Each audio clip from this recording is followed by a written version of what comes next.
はい、皆さんこんにちは、ひろです。いつも動画の方ご視聴いただきありがとうございます。今日なんですけども、ちょっと僕がね、完全プライベートでレストアしたバイクの方ですね、紹介していきたいと思います。で、今回レストアしたバイクがこれですね。ヤマハの RZ50 っていうバイクになります。1998年式、今から26年前のバイクですね。またちょっと古いバイクをレストアしたんですけども、このバイクですね、ツーストバイクでゼロハンスポーツがね盛んだった時代からちょっと外れた時にね生産された、ちょっとこう癖のあるというかマニアックな1台かなっていうふうに思います。これから YouTube で動画上げていく上できっと多分これも乗るっていうことになると思うんですね。でその時にですね、あれ何これみたいないきなり登場するとちょっとこの子もかわいそうなんで、先にちょっと紹介をしていきたいなと思います。でこのね RZ ねレッサーした時のね動画があるんですけども、すいませんちょっと動画ね飛び飛びになっちゃってね物足りなくなっちゃうかもしれないんですけども、そこはねご了承いただけたらと思います。それではねこの RZ がね僕の手元に来た時のね一番最初のね動画があるので、そちらから見ていきましょう。これがですね、僕の手元に来た一番最初の時の RZ の状態ですね。各所これから見ていきます。フロントタイヤからね、まずいきたいと思うんですけども、ガビガビのバリバリですね。で、ホイールもクソサビをしてるんで、もうこれはほぼゴミっていう状態ですね。フロントフォークも激漏れです。ラストシールと中のオイルシールいってますね。この年式なんでしょうがないでしょう。はい、で次ヘッドライト周りですね、黄ばんでます。はい、これももう死んでますね。タバコ吸いすぎて歯磨かなかった人並みです。これは半端ないですね。はい、次ハンドル周りですね、ゴミですね、これもねもうこの辺とかすごいですよね。なんか多分こけたっぽいんですけどね、このブレーキレバーのねこの曲がり方とかも芸術的ですよね。ちなみに僕の友達ね、これ最初見た時にすげえなこのブレーキレバーの形、これ純正なのってちょっと真剣にこれ信じました。純正はねこれですね。はい、全然違います。で一応ね走行距離はね純正メーターで言うと 13,996 キロですね。あとタコがついてますね。で全体像こんな感じですね。タンクもクソ汚いですね。一応中はねパッと見たんですけどサビはねなさそうでした。ただ腐食してるんでねどうかって感じですけどね。はい、じゃあね皆さんお待ちかね、次エンジンいきますね。エンジン周りもゴミですね。ゴミっていうかもうこれあれですね、直そうっていう時点でも頭いかれてるタイプだと思います。でね、キャブは直キャブになってて、ちょっと水がエンジンの中混入してるんじゃないか疑惑がねちょっと浮上して、ちょっと僕今焦ってます。はい、じゃあこっちがね、正面右側ですね。ラジエーターもあるんですけど、ラジエーターもねもう外部いってますね、これね。でフォーンのねステーが折れてフォーンも垂れちゃってると、もうとんでもないですねこれね。どうやったらこうなるのかと教えていただきたいぐらいですね。あとオイルタンク、この辺ですね。もう汚ねえよとゴミしか言葉が出ねえマジではい、でさらにね悲劇は続きますと。これチャンバー純正ですね。一応ねステーはあるんですけどね、まずボルトでね固定がされてないですね。サイレンサー部分なんですけど、ここもね多分こけた衝撃でねここもげたっぽいですね。もうプランプランですねこれね。もうクソみそ状態。はい、次タイヤと後輪のタイヤはもう言うまでもなくクソですねこれね。表現的にはちょっと申し訳ないですけど、これうんこですね、もう完全にねもうやばいですね。ビード外れて多分なんか中のね下手したらチューブもちょっとないんじゃないかぐらいな勢いが出ちゃってますね。で次リアのウインカーあたりですね。この辺もねもうなんか垂れ下がっちゃってますね。これもこけた勢いで取れちゃったのかちょっと分かんないですけど、もうこれどうやってなるのかねちょっと教えていただきたいぐらいですね。テール周りはねとりあえずウインカーが吹き飛んでるぐらいで他は大丈夫かなと思いますね。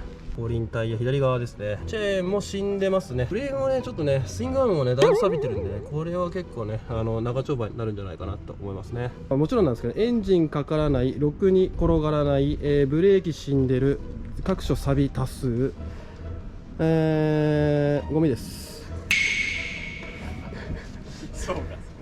総括ゴミですね。こいつをね、ちょっと時間かけてね、とりあえず走れるようにね、レストアをちょっとしていきたいと思います。ただ、このままではね、何もわからないので、まずは洗車からしてね、ちょっと状況をね、探っていきたいと思います。まずは汚れを落としながら現状確認ということで洗車始めたんですけども、ほんとね全体的に状態がこれ悪すぎました。今思えばこの車両はレストアベースじゃなくて完全にね部品取りとしての方がね、効率良かったかなって今見返してめちゃめちゃ思ってます。以前の動画でね TZR ダックスねレストアしたんで、何でもこういうぐらいのね気持ちでねこいつを受け入れたんですけども、ダントツでこいつやばかったですね本当に。で洗車が終わってエンジンちょっと開けてみようってことでね開けたんですけど、もうこんな感じですね。もうね普通に考えてなんですけども、もうね20年以上経過した 50cc のツーストで無傷なんてねもうやっぱありえないっすね。もう基本的にやっぱボロボロっす。でクラッチの方もね外してみたんですけども、やっぱりね予想通りというか、張り付き起こしてましたね。こればっかりはね長年放置するとしょうがないですね。で次にジェネレーター側ですね。フライホイールの方もそうなんですけども、錆がねやっぱひどいのと、あとクランクシャフト、あとバランサーシャフトのオイルシールダメになってたんで、両方ともシール打ち替えをして、あとフライホイール戻して終わりっていう感じですね。このバイクなんですけども、おそらくね前のオーナーさん多分高校生とか、ちょっと若い子が乗ってたのかなっていうような感じがしてます。っていうのもね動画には映っていないんですけども、ラジエーターのリザーブタンクとかがなんか謎のゴム先生で止まってたりとか、各所ですねボルトの頭が吹き飛んでたり舐めてたりとね結構クソみそになってたので、なかなかいじったことがないというか、経験がちょっと未熟な子がいじっていろいろとやって壊しちゃったのかなっていうような感じでしたね。若い頃なんてねいじって直してぶっ壊してなんぼだと思うんですよ。で特にねこの RZ50cc ですしね、ちょうどね扱いやすいいい教材だったんじゃないのかなと思います。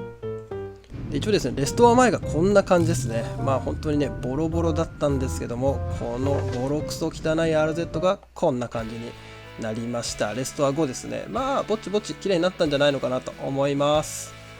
はい、それではねレストア後のね RZ 一緒に見ていきたいと思います。はい、それではねまずねフロント周り、タイヤですね、最初はねガビガビのバリバリだったタイヤは新品のね 2.75 の17に変えてクソサビだらけだったホイールもね頑張って磨きました。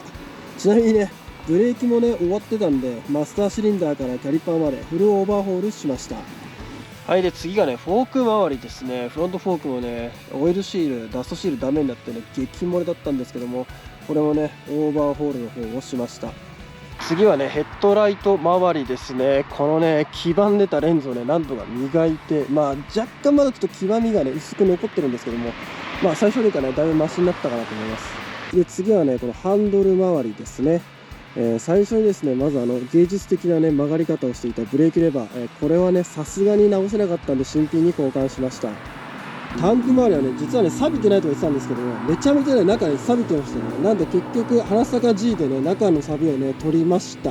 タンクもね頑張って磨いたんですけども、やっぱへこみはねもうどうしても直せなかったですね。はい、でお次はねエンジンの左側ですね。これだいぶマシになったんじゃないでしょうか。で実はねこれねジェネレーター、セル、フライホイール、エンジンの腰上、クラッチとか、あとキャブですね、これ一式全部ね交換してます。で次はねラジエーターですね。でねもともとついてたラジエーターはねもうフィンも曲がってるし穴も開いてるということだったので、中古でね程度いいの見つけてね交換をしました。でね RZ のねラジエーターなんかあんま性能が良くないっていうことで結構有名で、僕もね実際今ちょっと乗っててね全然温度が下がらなかったので、250cc 用のね電動ファンをね取り付けました。でこれでねバッチリ温度下がるようになったので夏場もね大丈夫かなと思います。ただね結構これ思った以上に電気食うので、こまめにちょっとバッテリーをね充電しながら使ってます。でちなみに電動ファンはね、手動のねスイッチ式にしてありますのでエンジンかけるとねこんな感じで動きます。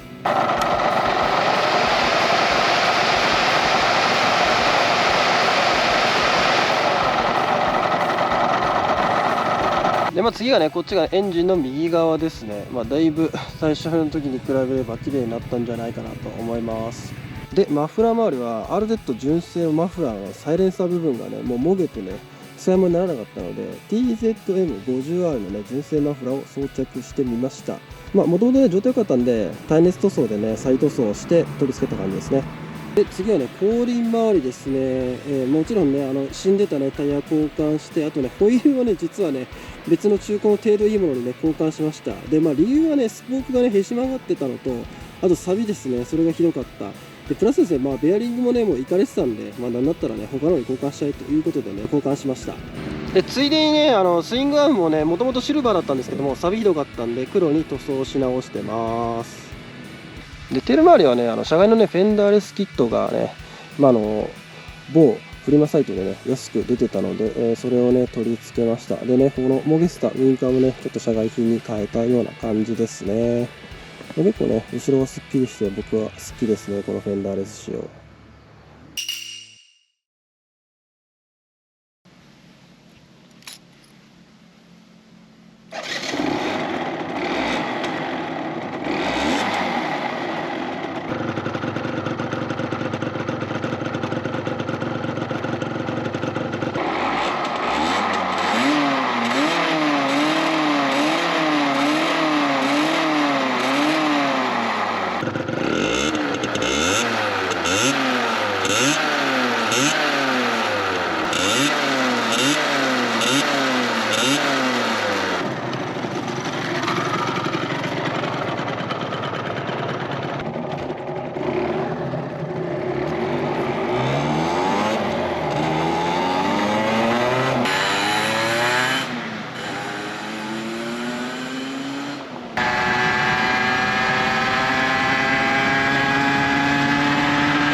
皆さんこんにちは、ヒロです。いつも動画の方をご視聴いただきありがとうございます。今回もですね、また某フリマサイトにてですね、不動のボロボロバイク1台買いました。それがこれですね。ヤマハ RZ50、26年前のバイクになります。このね RZ ね、僕今回買った理由なんですけども、これね、僕がこの間 RZ の動画上げて見てくださった方いらっしゃると思うんですけども、あの動画をね、僕の友達が見てて、でなんかちょっと同じように1台 RZ なんか作れないみたいなちょっと話があって、なんで今回この車両をレストアしていくような感じになりますね。僕のチャンネルだと、RZ これ2代目になっちゃうんですけども、楽しくできたらいいかなっていうふうに、あと友達もね喜んでもらいたいので、これからちょっとレストア動画上げていきたいなと思います。まずね、車両のね状態一緒に見ていきましょう。はい、それではね、引き取ってきた RZ ね、現状をちょっと見ていきたいと思います。だいぶボロいね、これはこれで。まずね、お決まり、フロント周りからですね、このフォークら辺とかね、なんか青サビというか、なんだこれ、藻が入ってるのか、これ、汚い、焦げか、これ、汚いね。で、スポークとリムはね、お決まり、サビサビですね、これね。でも、俺のやつほどね、これ、ゴミじゃないね。俺のは多分、レジェンド・オブ・ゴミだったと思うんですけど、これはね、ぼちぼちゴミだけど、そこまでいってない感じですね。でね、フォーク周りね、このシールのところがね、もうダメになってるんですけど、これはね、ちょっとここら辺はダメだね。で、あと上がね、若干こう点サビ出ちゃってるんですけども、これはね、ちょっと気合で頑張って落としていきたいと思います。で、あとブレーキはね、もうこれ効かないですね。一応転がるけど、ブレーキ全然効かないんで、これもオーバーホールしなきゃダメですね。次、ヘッドライト前ですね。これね、ぼちぼち綺麗ですね。俺のやつはね、本当にタバコ吸いすぎて歯磨かなかったおじさんみたいになってたんですけども、これはね、全然ぼちぼちいい感じだと思いますね。これ俺より全然マシマジで。で、次、ハンドル周りですね。サビが出てるだけでね、基本的にはそんなになんかぶっ壊れてるとか吹き飛んでるのはなさそうですね。見てるとこれ多分ね、純正だね。ほんとフルオリジナルのまま不動になったような感じだから、結構ね、状態はね、悪くはなさそうですね。変なもんついてないし。これね、素晴らしい。もうオーバーホールいらない。もうこれ、素晴らしい。最高です。で、ガソリンタンクもね、前回俺のレストアした時はね、見せなかったんですけど、なんかこんな感じですね。ちょっと見づらいな。なんかね、これ引き取った時に前オーナーさんがなんかサビ取りしてくれてたみたいなんで、なんか若干汚れ残ってますけども、そんなひどくないかなって感じですね。でね、ここね、すげえこの RZ ね、いいポイントはさ、タンクがね、へこんでないんだよね。若干こうやってサビとかね、ちょっと欠けは出てるんだけどね、塗装もね、そんなに悪い状態じゃないし、だけどね、やっぱタンクがへこんでないって、これもう神ですね、本当に。はい、で、次はね、エンジン周りですね。エンジンはね、もうこれもしょうがないね。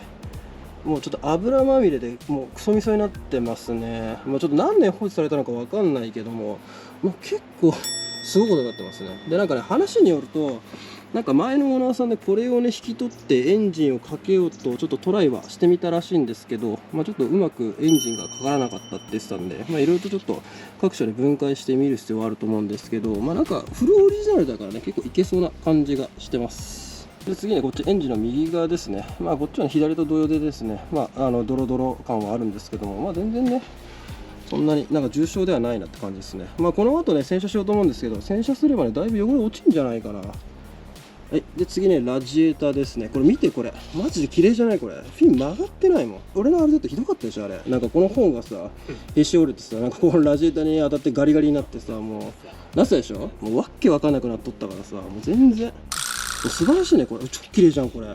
はい、で次がね、リア周りですね。これマフラーちょっとね今これプラプラしちゃってますけども、ただねボルトが外れてるだけで、ちゃんとね溶接くっついてますね。ここ覚えてます？ここ僕のやつ溶接剥がれてもうトゥルントゥルンになってたんですよね。これもう使い物にならなかったんですけど、これはねもうバッチリですね。ちょっと色がね飛んじゃってるんで、焼いて塗装するかそのまま塗装するか、そんな感じですね。ちょっと全然状態悪くないです。 OK です。で次にリアのねスポーク、タイヤ周りですね。タイヤねもうこれどうしてもしょうがないですね。ゴム生もんなんでどうしてもこうひび割れが入っちゃうもんなんで、これはいいとして、でホイールね、スポークねいいですね。若干こう錆とか汚れ出てますけども、これはね磨けば全然 OK ですね。問題ないですね。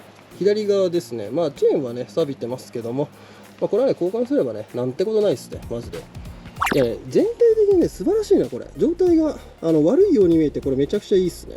はい、でテール周りですね、テール周りもね素晴らしいですね。これ本当にもう感動。ウインカーがね吹き飛んでない。もうこれ本当感動ですね。もう僕のやつこっちが吹き飛んでて話にならなかったんであれなんですけども、ちゃんとオリジナルのレンズにオリジナルのウインカーでどれだけもなんと切ってないと、もうねこんなことありえるっていうぐらいね素晴らしい状態です本当に。でちゃんとテールもついてるし、もうね言うことないね本当に。絶賛です。いやもう絶賛ですよ。俺のがねいかにひどかったかってね、これ見ればよくわかるからね。じゃあとりあえずね車両の方はねこんな状態ですね。全体的に錆とかね汚れは目立ちますけど、これはね全然上げられるね、復活させられるいけるパターンですね。で軽くまずね洗車からやっていきたいと思います。はい、それではね一通り現状チェックも終わりましたので、これからですね車両のね洗浄に入りたいと思います。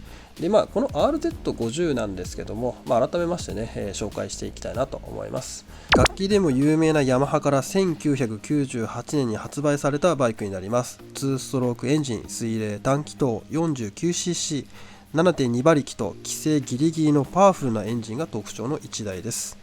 国産ではおそらく最後の2ストマニュアル車で1型から3型まであり、2007年が最終型になるようです。近年では純正部品も廃盤が目立ってきており、主要のエンジン部品や電装部品なども生産終了が多く見られ、現存の個体も滅びゆく運命にある貴重なバイクになります。この RZ50 なんですけど、僕はね6万5000円で手に入れました。で不動車なんで6万5000円で高くねって思う方もいれば、6万5000円安いよと思う方いろいろといらっしゃると思うんですけども、僕個人的にはかなり安くねいい値段で手に入れられたかなと思っています。っていうのもこの RZ50 ですね、フルオリジナル、要はドノーマルなんですね。変にね電装品いじったりとか変に改造されてなく、オリジナルの状態でね不動になってますので、修理もしやすいですし、距離もおそらく実走行の8400キロということなので、トランスミッション、エンジンを含めてですね、多走行の車両よりも痛みはね少ないかなと思います。それではねそろそろ洗車の方終わりますので、これからですねバラし進めていきたいと思います。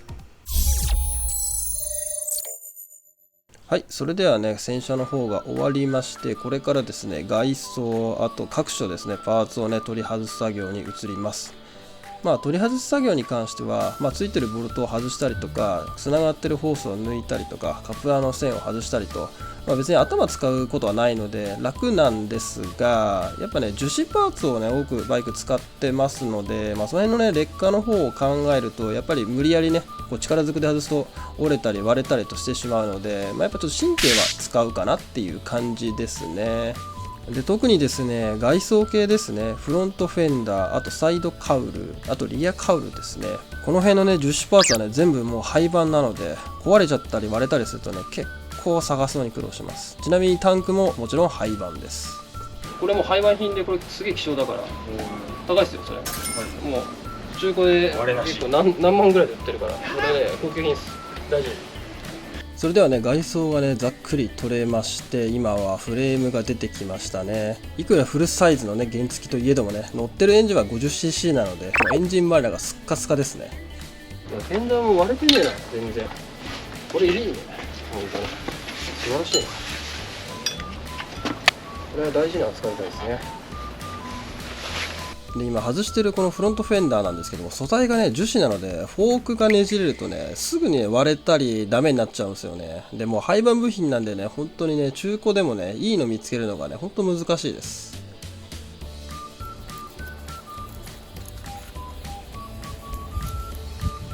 多分浮いてくると思う。ああいいっすね、ああいいっすね。あ、これ木だけ残っちゃったの。ちょっと知恵の輪みたいになってるね。キャリパー部分っていいですか？はい。キャリパーで多分ね、2本で取れるはずだよ、キャリパーだけだったら。あれか、フォークについてる。あ、そうそう。俺のがいかに状態悪かったか、これ本当思うわ。ちゃんとだって部品がついてるもんね。あ、こんなスペアあるんだとか、こんなボルト使ってんだとか、あ、こんなスペース入ってんだとか。今初めて知ること多いもん、なぜか。頼むよ。友達のレストアするって言って、俺の部品と交換して渡すっていう、一番やっちゃいけないやつ。最低か。それはダメですね。それは絶対ダメですね。もともとそんなにできた人間とは思ってないけど。うせえ。ほっとけ。それではね、こっちがね、外した部品たちですね。外装系、あとブレーキ周り、ライトをですね、とりあえず一式外しました。でね、これをね、綺麗にするのがね、レストは大変なんですよね。というわけでね、じゃあまず外装の方を綺麗にしていきましょうか。あとエンジンもね、後日見ます。はい、それではね次の日になりまして、今マフラーを外してるんですけども、これからですねエンジンの方ですね、分解してどんな状態なのかね見ていきたいなと思います。でマフラーが外れたので早速ね一番重要なねピストンシリンダーの状態をね確認します。あ、いいね。ピストン綺麗じゃん。あれこれまさかの大当たりパターンじゃないですか？傷入ってないんじゃない？ちょっとバラしてみようぜ。ピストンとシリンダー大きな傷がなさそうなんで、これはね本当に良かったですね。本当シリンダーピストン傷が入ってしまってると使い物にならなくて、で使えないからじゃあ交換しようっていうにも廃盤部品なんでそう簡単に見つからないのが現状なんですよね。これはね本当良かったなと思います。ただですね、やっぱり26年前のバイクで放置車両なんでね、ラジエーターはねこんな感じで中がサビサビになっちゃってました。でもねこれは、ね、洗浄すればね使えると思いますので再利用します。で次はですねエンジンのシリンダーブロック、あとヘッドですね、この辺をね取り外したいということでですね、ラジエーターを取り外してキャブレターを取り外して、その他ですねリードバルブだったりとかを今取り外す作業をしています。でリードバルブを取り外した時にですね中確認したらなんと水が溜まってたんですよね。いやー、ここに水が溜まってるとなるともうキャブとあと最悪クランク室はもうちょっとやばいなっていう風にここで思いまして、うわマジかっていう風になったんですけども、もし運が良ければねこのリードバルブで止まってクランク室に入ってないっていう方もあるので、ちょっと期待をして分解を進めていたんですが、じゃあシリンダーヘッドですね。いきますよ。オープン。なるほど、そういうことですね。今のところちょっとシリンダーの傷わかんないけど、ここ白くなってるな。乳化してるっぽいぞこれ。水入ってる。うわー、クランク怖え。大丈夫かな。うわ、ちょっと待って、水出てきてる。マジいいよ。いやー、ちょっと怖い。クランク室溜まってるわ。いや、クランクがねこれ水溜まっちゃってるね。大丈夫かなこれ。これいってんな。シリンダーはね今のところちょっとこれはいい感じかもね。若干ちょっとすりばでも若干吸ってるけど当たりぐらいかなっていう感じかな。これ使えるそうだな。大丈夫だと思うけどね。とりあえずね乳化してるけど大丈夫そうだね。今ガタなかったんで、一回この水抜いた後に最後ガソリンをこのクランク室に入れて中ちょっと洗浄します。でオイル添付して多分大丈夫だと思います。はい、それではねクランク室内ね残念な結果になってしまいました。でちなみにですねキャブレターの中もですねこんな感じですね。もうね白サビが全面に出てしまってもう地獄絵図ですね。さすがにこれはもう使えないので中古品を見つけて交換します。じゃあ次はねこのクラッチ周りねやっていきたいと思います。前 TZR の時もねやったからね結局同じなんですけど、この辺のねクラッチ周りのね分解オーバーホールは TZR のねレストアをした時にやってますので、そっちを参考にしてください。いやインパクトだとやっぱ楽だね。作業がねすげえ進む。簡単に力も使わなくて済むしね、素晴らしいね。これはですねバランサーシャフトのナットの緩み止めのねカシ目を今外してます。次フライホイール側いきます。はい、これフライホイール側ですね。やばい、サビがやばいねこれ。死んでる。今手に持ってるのがフライホイールを外す専用工具になります。これのねギアね今外したんですけどね、このインナーベアリングがねもうカチカチに固まっちゃってますね。でなんかねエンジンかけようと思った時になんかセル回んなかったんだっけ。って言ってたね。前のオーナーさん言ってたんだよね。まあこれは回らないよね。完全に固着しちゃってたんで、多分もう前のオーナーさんの手に渡った時からねもう結構ダメになってたんじゃないかなと思いますね。これとこれを交換して、あと中きれいにして、でまた組み付けるような感じでしよう。ただこれ頼みに行かないとねないから。はい、それではねエンジン部品とりあえずねバラしました。このねフライホイール周りきつかったねこれね。セルねベアリングが死んじゃってて張り付いてた感じですね、このギアがね。だから多分セルが回らなかったんだと思うんだよね。ではシリンダーヘッド、あとシリンダーですね。シリンダーねわりかしね傷がないというか、まあいい感じなんで、これはこのままいきます。軽くねきれいにしてからねエンジン組み込んでいきたいと思います。まあ洗うのが一番大変なんだよこれ。じゃあクランクシャフトのやつ抜いていこう。うわーすげえマジでタップタプやぜ。いやもうこれでとりあえず今吸い出す。ほらもうこんだけ水出てくるんだよこれほらこれ水だよ全部。じゃあとりあえずこのガソリンをねクランク室の中入れて洗っていきます。すいあくせえ、もうガソリンくせえ。あそりゃそうだな。ちょっと回して、うわすごい真っ白、汚いね。はい、これがね1回目のねクランクシャフト内の汚れですね。やばいでしょこれ。もう水とガソリンとオイルが混ざって乳化してすっげえくせえ、半端ないですね。あとこれ2回ぐらいやればねガソリンの綺麗なピンク色になるかなと思います。それではですねとりあえず3回ですねガソリンを入れて抜いて入れて抜いての繰り返しをしまして、とりあえずクランク室綺麗になったかなと思います。それでねこのロットのねガタつき再度確認をしました。でクランクのねサイドベアリングですね、まあ右左両方ありますけども、それの方もねガタつきも特になかったので、まあオイルを添付してこのまま使えるかなと思います。でこの水なんですけども、まあ、キャブレターからリードバルブでクランク室に多分侵入してしまったと思いますので、雨水だったのかなちょっとわかんないんですけども、まあ水自体ね色はついてなかったので冷却水ではなさそうな感じでしたね。なんでここに水入ったんだろう、まあちょっと不思議ですね。でお次はですねフロント周りですね、フロントフォーク、あとタイヤですね、これをねフレームから外していきます。でやっぱねフロントフォークの方に関してはですねやっぱシールがちょっとダメになってましたので、交換をしたいなっていうのと、あとホイールですね、最初にも見ましたけどもめちゃくちゃ錆びてまして、これも取り付けたまま掃除するのはちょっと難しいので、一回この辺は全部分解してから清掃をして、交換するものは交換するという感じでいきたいと思います。いやフロントホイールひどいなこれ。リムが錆びだらけ。ベアリングはねかろうじて生きてるけど、もうこれはもうダメだね。普通だったらこれもう捨てだね、これ完全にね。フロントフォークは近くで見ると結構点錆びが出てるね。ただねかろうじてこのストローク部分はね出てないので、使えるかなって感じですね。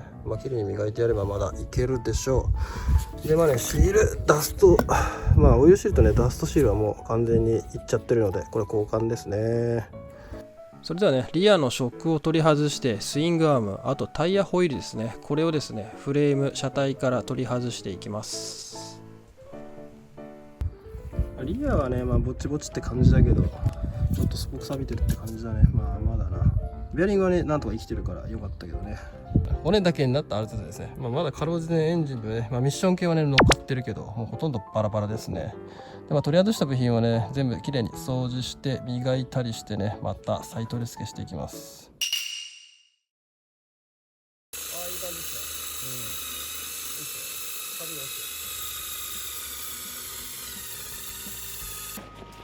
ね。スプリングの長さが503で使用限度が493と。減ってないね。503あるね。大丈夫だね。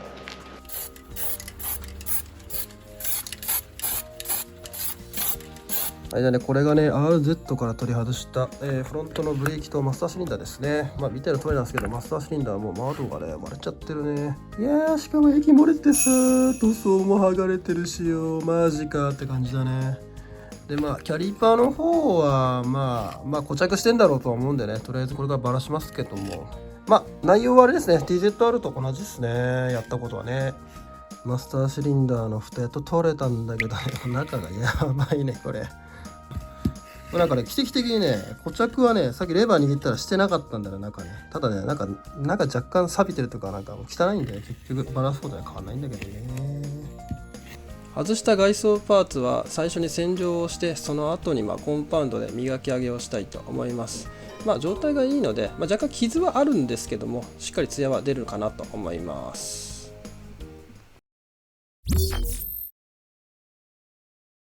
はい、それじゃあね、ちょっとね、一気に映像変わりまして、河原に来ました。でね、僕のね、ツーストバイクをレストアするということはですね、やっぱり恒例のね、マフラー、チャンバ焼きですね、こいつをね、やっていきたいと思います。これ純正マフラーなんですけども、中にね、ちょっとね、ヘドロみたいなのが溜まってそうなんでね、しっかり焼いてね、中の未燃焼ガスというとまたちょっと怒られちゃうんですけども、中のね、カーボンをね、焼いていきたいと思います。それじゃあね、これからね、こいつやっていきます。はい、今ですね、チャンバーを焼くためにですね、友達に薪をね、作ってもらってます。今さらにね、チャンバーをね、くべるためのね、台もね、なんか作ってくれるってことでね、今一生懸命やってもらってます。本当ね、即席でありがたいですね。で、チャンバーセットということで、これであとあれですね、1時間ぐらい待つだけです。終了です。シュールだな。はい、はい、それではね、大体ね、5分ぐらいさらに経ったんですけども、結構ね、もう早速出てきましたね。ファイヤーしてますね。だいぶ、なんか溜まったんじゃね、カーボン。結構出てきたね。こっちのね、サイレンサーの方からもね、ちょろちょろちょろって感じで出てきてね、もうあっちのエキパイのところはもう完全に燃えてるね。本当に。いやー、すごいよ、マジで。がっつり焼いてるよ。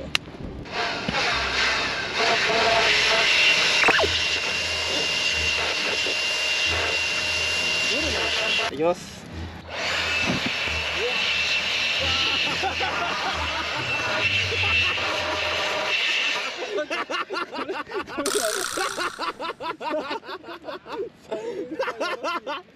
これはやばい。やばい。マジよ、これ。マジよ。やばっ。はい、とりあえずね、今ね、これでマフラーの焼きのが終わりました。だいぶこんがり焼けて、色もね、いい感じになったと思います。こんがりでしょ。でも塗装がね、ある程度剥がれて、錆もだいぶ出てきた。もう早いよね、そっちの赤錆とか。すごいわ、これ。仕上げですか。そうっすね。あと軽く、バリ取りというか、下地だけね、ちょっと処理して、あと塗っておしまいって感じ。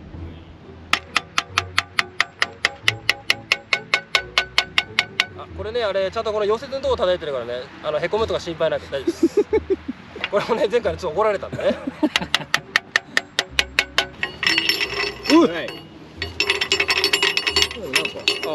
だいぶライトですね。さっきあんなに煙出てたから、もういったでしょ、完全に。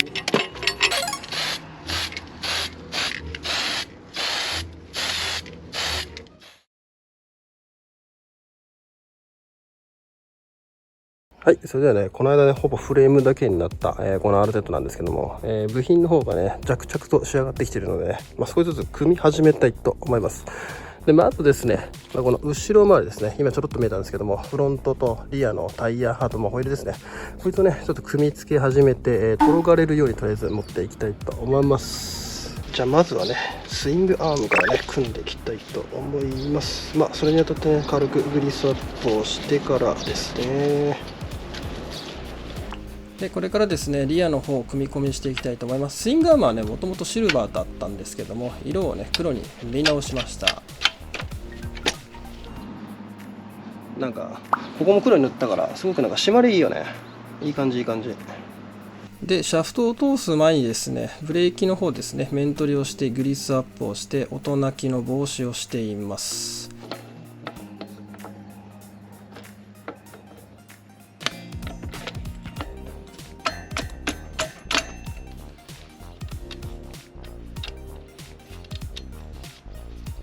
次はねフロントフォークだね、組み立てていきます。ざっとねリア終わったので、次はねフロントの組み立てですね。先にですねフォークを通してタイヤを取り付けて、とりあえず自立できるようにねまずしていきます。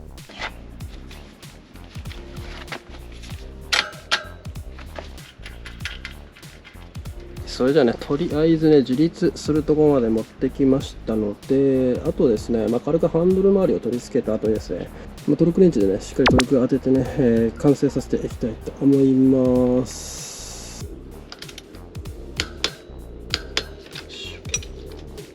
フロント周りはね、一箇所一箇所ナットのサイズが違ったりとか、ボルトの形状が違ったりとね、ソケット付け替えるのちょっとめんどくさいんですけども、フロント周りはね、舵取り部分で大事なので、しっかりとやっていきます。次はですね、エンジンの部品をね、組み立てていきます。フライホイール、クラッチ、シリンダーですね。はい、それではね、まずはね、このフライホイール側からね、いきたいと思います。前回ね、TZ でもやったんですけどね、ここのね、バランサーシャフトのオイルシールと、あとクランクシャフトのオイルシール打ち込んでからですね、セルギアを取り付けて、バランサーシャフト取り付けて、最後にフライホイールつけてジェネレーターって感じですね。いただきます。はい、それではねエンジンの方を組んでいきたいと思うんですが、このエンジンなんですけども、前にレストアした TZR50R と同じ 4EU エンジンになります。前回ですね TZR のレストアをした時にですね、もっと詳しくエンジンの動画の方は撮ってありますので、細かくね見たい方はねそちらの方を参照ください。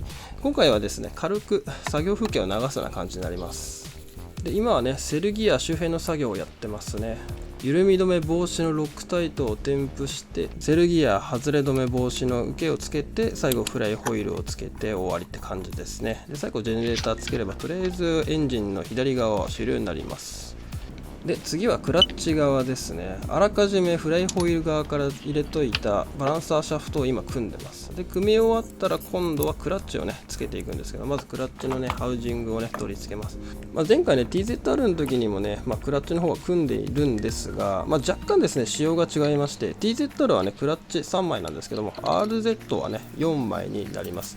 でTZR はねちょっと改造で4枚のねクラッチをね入れてあるので、これと同じようになるんですけども、同じ 4EU エンジンでもねちょっとした違いがあるのはねなんか面白いなっていうふうに思いますね。で今ですね、クラッチの方ですね仕上げの方に入ってます。このねクラッチのねスプリングをねしっかり止めてあげて、最後調整をして終わりっていう感じになりますね。で今回はですねクラッチカバーのガスケットをですね手作りで作ってみました。これね純正で買うと大体2000円ぐらいするんですけども、手作りで作れば300円から400円で作れるのでね、とりあえず今回はこれでいってみたいと思います。はい、それではねクラッチの方がね手組み終わりました。でフライホイールも終わってるね。次はねこのシリンダーですね、腰上部分こいつ組んでいきます。さてやっとエンジン組むとこまで来ましたね。クラッチフライホイールもねすごく重要な部品なんですけどね、なんせねが地味なんですよね。エンジンはねやっぱり一大イベントですからね。でこれピストンねもともとついてたやつねきれいに洗浄しました。これねちょっとシミみたいなの残っちゃってるんですけども、傷とかもなくてね、汚れもだいぶ取れたんでね、これ再使用していこうと思います。で今回ねピストンピンと、あとピストンリング、あとベアリングですね、これはね新品に交換します。でこのねエンジン周りの部品なんですけども、消耗部品ねピストンリングとかピストンピンはね新しくしますが、ピストンはね再利用します。っていうのもね、このピストンねもう廃盤だったんですよね、まさかの。一応まだね A、B、C、D とね4つ種類があって、 C だったっけな、それは売ってたんですけど、このシリンダーね表記が A になってて、で A のピストンも廃盤になっちゃって買えなかったんですよね。なんでね再使用っていう形になったんです。それを考えるとねやっぱもう純正、要はオリジナルの状態でね1台やっぱレストアで仕上げていくのがだいぶしんどくなってきましたよね。もうねシリンダーがねない時点でね結構厳しいところはあるんですけど、やっぱピストンまでなくなってきちゃうと、もうやっぱオリジナルのね50で復活させるのはねちょっと難易度がやっぱ高いっすね。はい、それではね今エンジンの方がね組み終わりました。ですいません、カメラね回したつもりだったんですけども、電池が切れてね途中から全然撮れてなくて、もうあっという間に組み終わったところの、映像になってしまいました。すいません。とりあえずね今こんな感じで組みました。でキャブもねつけたし、エアクリーナーもねなんか新しくして、でエンジンもねしっかり取り付けてっていう感じですね。オイルも入れました。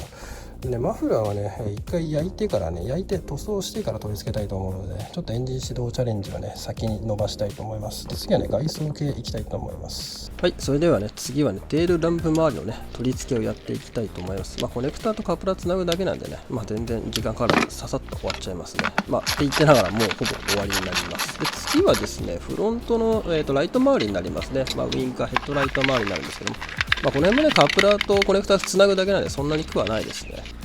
でね、一応ねコネクタをねつなぐ前なんですけども、この接点フッ化剤のスプレーをね一箇所一箇所注油して取り付けていくような形になります。終わったら最後はヘッドライトを組んで、とりあえずねライト周りはおしまいになります。このフロントのブレーキと後でマスターシリンダーねこの辺やっつけていきたいと思います。ではねブレーキの方を取り付けていくんですけども、今回ですね、マスターシリンダー、あとブレーキホース、あとキャリパーの方ですね、これはね全部分解をして清掃をして組み直した感じにしました。やっぱ放置車両なのでね、長く置いとくとねフルードがね湿気を吸って、そのフルード固まってね動かなくなったりとか、中で不具合を犯す可能性があったんで、とりあえず今回は分解しました。はい、それではねこれでフロントのねマスターシリンダーが続いて、ブレーキホースを取り付けて、最後キャリパーですね取り付けました。じゃあこれからねエア抜きをしていきます。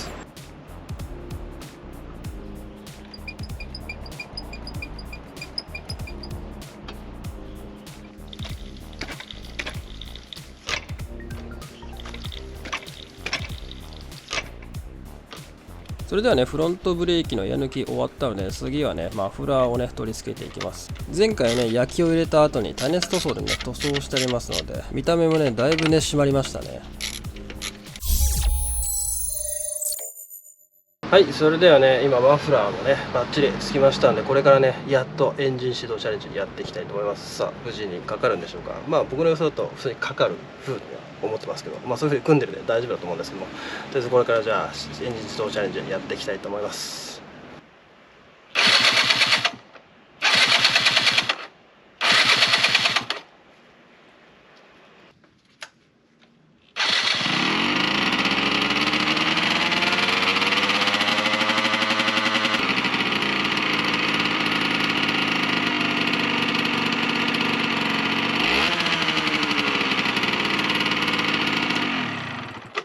排気漏れがすごいな。はい、それではねちょっと今排気漏れしてたんですけども、それをとりあえず一回直してね、もう一回エンジンかけ直しました。なかなかね静かでいい音ですね。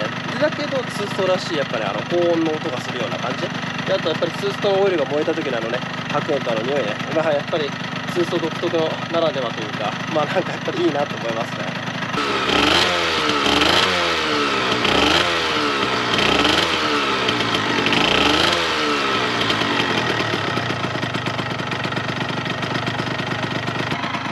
はい、じゃあね、とりあえずね、エンジンね、無事にかかりました。エンジン始動チャレンジ、成功ですね。大丈夫ですね。マフラーもね、塗り直し、取り付けたんでね、めちゃくちゃ綺麗になりましたね。いい感じ、いい感じ。あとね、本当に外装を乗せて、で、試乗してどうかなっていう感じでしょうね。もう終わりですね。それではね、この間マフラーを取り付けて、で、エンジンもかけてね、バッチリだったんで、今度はね、外装ですね、タンクと、あとフロントフェンダー、あとリアのテールカウルと、あとシートですね、それ乗っけてね完成させていきたいと思います。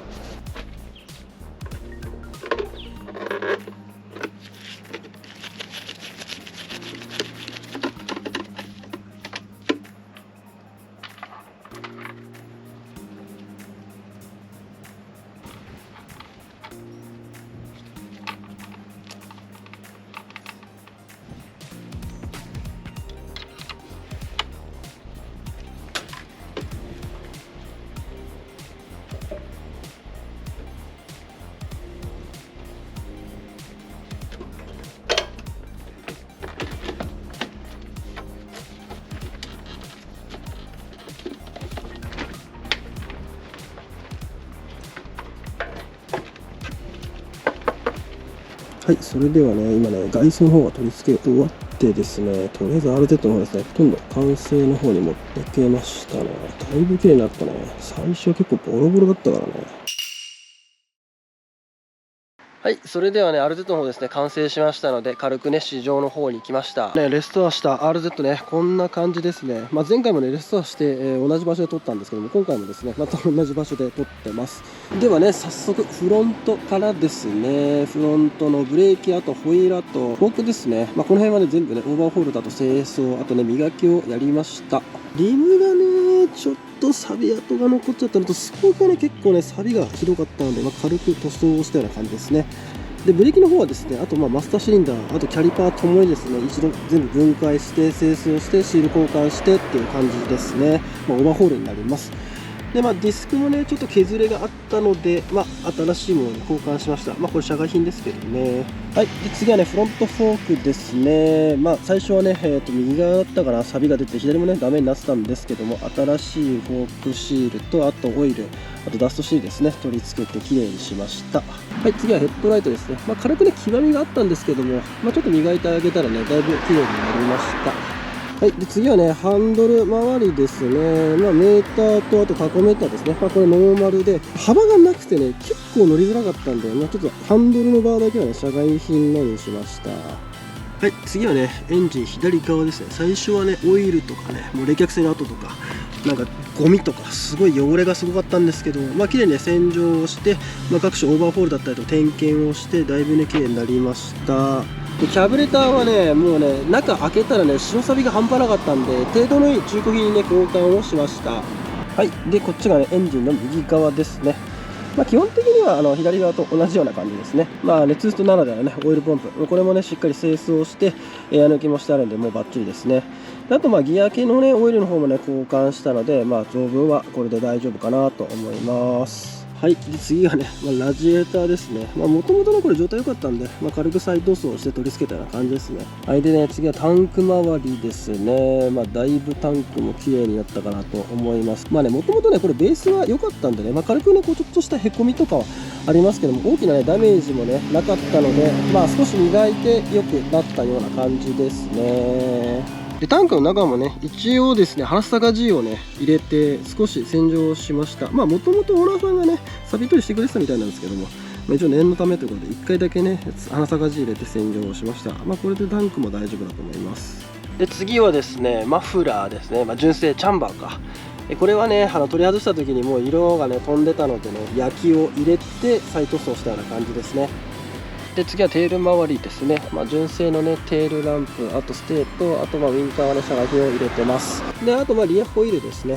リアホイールそんなにダメじゃなかったんですけども、軽くね磨きをしてだいぶリムも綺麗にやったんじゃないかなと思います。でもちろんねタイヤの方も新品に変えてます。はい、ではね左側ですね。ドライブチェーンをね新しいものに交換して、リアのスプロケットはそのままノーマルを使ってます。でねフロントのスプロケットをね12から13丁に変えました。12丁だとね回転がね結構ね街乗りでも上がっちゃうんですけども、13丁やっぱ1丁入れるだけでねだいぶねマイルドな乗り心地になると思いますので、乗りやすいかなと思って13に変えました。であとこの辺のサイドカウルもですね最初ちょっとバキバキに割れてたんですけども、ちょうど程度のいいのが出てたんで、手に入れました。でねこれね手に入れるのマジ大変なんですよ。これ廃盤なんですよね。でなくてねこの程度のいい割れてもなく綺麗で傷が少ないものって結構中古相場でもね1万とか結構いい値段しちゃうんですよね。結構安く手に入ったんですけども、ちょっと一番これがね探そうに苦労したかなっていう感じですね。であとテールカウルですね。この辺もですね、若干くすみがあったので少し磨きを入れてきれいにしました。でね元からね割れとか大きな傷はなかったので、ベースがやっぱ良かったからですね、こうやってねちょっと磨くだけでだいぶ綺麗になったかなと思います。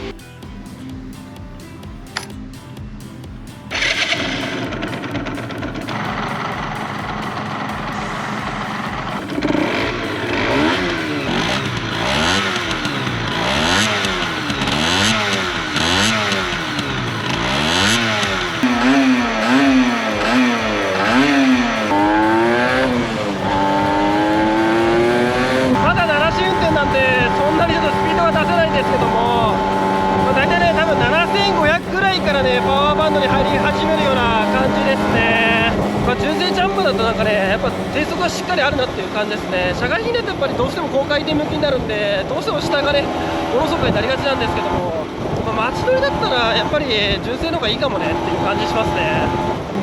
大体ね実燃費が30ぐらいかな、普通に街乗りで乗って。で直線とかねアクセルのねオンオフが少ない場所だったらもう少し伸びるかもしれないんですけども、ノーマルで、普通に乗ると大体30ぐらいな感じしますね。